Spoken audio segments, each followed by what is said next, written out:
ఇందులో మధ్యలో ఒకడు వచ్చేసేసి నాది 10 గజాలు వీళ్ళు కట్టుకున్నారండి అన్నారు అనుకోండి, సర్వేలో తేలిపోతుంది 10 గజాలు మీరు ఆక్రమించుకున్నారా లేదా మీదే వాడు 10 గజాలు ఆక్రమించుకున్నాడా. ఇది క్లోజ్ చేసేస్తారు, ఎక్కడితో క్లోజ్ చేసేసి ఈ భూమి చాలా వరకు సివిల్ ఇష్యూలు క్లియర్ అయిపోతుంది. ఈ క్లియర్ అయ్యే టైంలో ఖచ్చితంగా లిటిగేషన్ వస్తుంది. ఎందుకని ఒక పొలం వాడికి సర్వే వాడు ఎప్పుడో రాసిచ్చాడు, వేసేసాడు, ఇటు పొలం జరుగుతుంది.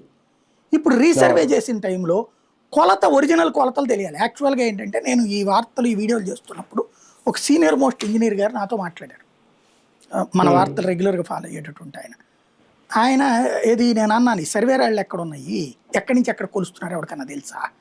ఎందుకంటే నేను ప్రత్యక్షంగా అబ్జర్వ్ చేశాను ఫీల్డ్లో.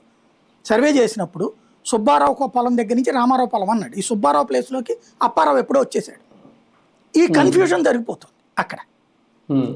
భూమి ఎక్కడి నుంచి కొలవాలి, ఎక్కడి నుంచి కొలవాలి అంటే ప్రతి ఊరికి ఒక ఇది ఉంటుంది, మనకి బొడ్రాయి అంటుంటారు చూడండి, అట్లాగా ప్రతి ఊరికి కూడా ఒక గ్రామ దాన్ని ఏమంటారు మైలురాయి, అది ఎక్కడ అనేటటువంటిది బ్రిటిష్ వాడికి తెలుసు.